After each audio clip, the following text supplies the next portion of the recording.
यहाँ पे हमें कंटिन्यू 2 डाटा याद रखना है, 1975 और 1976। 1975 में छत्तीसगढ़ राज्य निर्माण हेतु सर्वप्रथम सुनियोजित संघर्ष हुआ। छत्तीसगढ़ राज्य निर्माण हेतु सर्वप्रथम सुनियोजित संघर्ष हुआ। सुनियोजित को अंग्रेजी में कहते हैं वेल प्लान्ड। और 1976 में छत्तीसगढ़ मुक्ति मोर्चा का गठन किया गया और शंकर गुहन योगी जी के द्वारा गठन किया गया और उद्देश्य है पृथक छत्तीसगढ़ की मांग।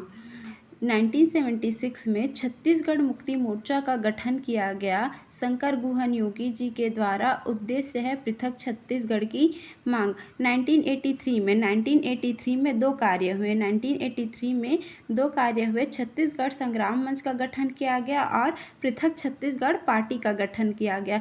संग्राम मंच का गठन शंकर गुहन योगी जी के द्वारा किया गया, उद्देश्य है पृथक छत्तीसगढ़ की मांग। संग्राम मंच का गठन शंकर गुहन योगी जी के द्वारा किया गया, उद्देश्य है पृथक छत्तीसगढ़ की मांग। लेकिन पृथक छत्तीसगढ़ पार्टी का गठन पवन दीवान जी के द्वारा किया गया। पृथक छत्तीसगढ़ पार्टी का गठन पवन दीवान जी के द्वारा किया गया।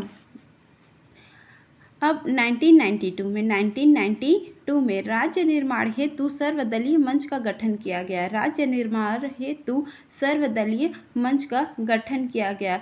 तो अध्यक्ष कौन है? सर्वदलीय मंच के अध्यक्ष हैं चंदूलाल चंद्राकर और सर्वदलीय मंच में शामिल सदस्य हैं पुरुषोत्तम कौशिक और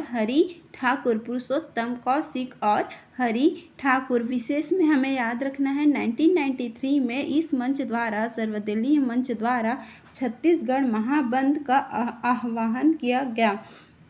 1993 में सर्वदलीय मंच द्वारा छत्तीसगढ़ महाबंद का आह्वान किया गया। अब आते हैं 1994 में। 1994 में पृथक छत्तीसगढ़ निर्माण संबंधी अशासकीय संकल्प प्रस्तुत। पृथक छत्तीसगढ़ निर्माण संबंधी अशासकीय संकल्प प्रस्तुत। तो यह अशासकीय संकल्प कहाँ प्रस्तुत किया गया? तत्कालीन मध्य प्रदेश विधानसभा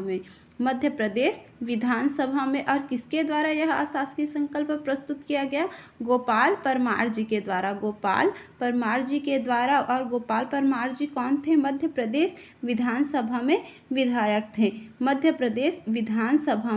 विधायक थे। विशेष में हमें याद रखना है यह अशासकीय संकल्प सर्वसम्मति से पारित हुआ। अब आते हैं 1995 में। 1995 में छत्तीसगढ़ अस्मिता संस्थान की स्थापना। एक लाइन में हमें याद रख लेना है।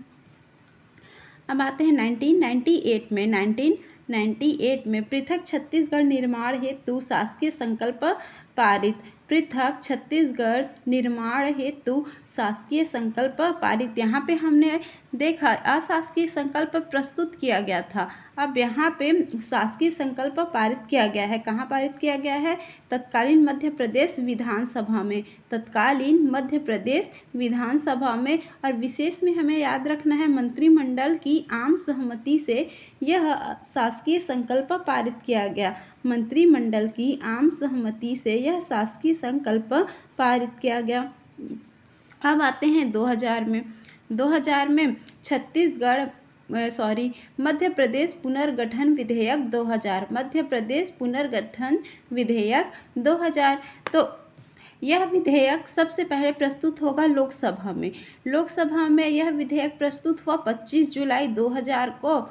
प्रस्तुत तो 25 जुलाई को हुआ, लेकिन पारित हुआ 31 जुलाई को। प्रस्तुत हुआ है 25 जुलाई को और पारित हुआ है 31 जुलाई को। अब लोकसभा के बाद जाएगा राज्यसभा में। तो राज्यसभा में विधेयक प्रस्तुत हुआ 3 अगस्त 2000 को। जुलाई के बाद अगस्त आएगा ना, तो 3 अगस्त 2000 को विधेयक प्रस्तुत हुआ और पारित हुआ 9 अगस्त 2000 को।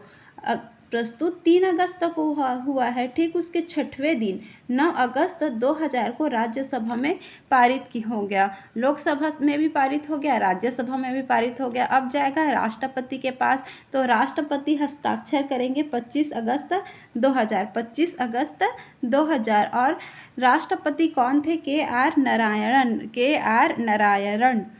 अब हम प्रश्न भी देख लेते हैं। निम्नलिखित में से किस तिथि को भारत के राष्ट्रपति द्वारा मध्य प्रदेश पुनर्गठन अधिनियम 2000 हस्ताक्षरित हुआ, जिसके द्वारा यह राज्य अस्तित्व में आया? 28 अगस्त 2000। हाँ ना, 28 अगस्त 2000 बी को उत्तर लिया है। लेकिन अभी हमने देखा कि राष्ट्रपति ने 25 अगस्त 2000 को हस्ताक्षर किया है। अब हम देखते हैं सेकंड प्रश्न। छत्तीसगढ़ राज्य गठन के विधेयक पर भारत के राष्ट्रपति ने किस तिथि को हस्ताक्षर किए? सी 25 अगस्त 2000, 25 अगस्त 2000। लेकिन यहाँ पे तो 28 अगस्त को लिया है, लेकिन और यहाँ पे 25 अगस्त को उत्तर लिया है, तो हम 25 अगस्त को ही मान के चलेंगे।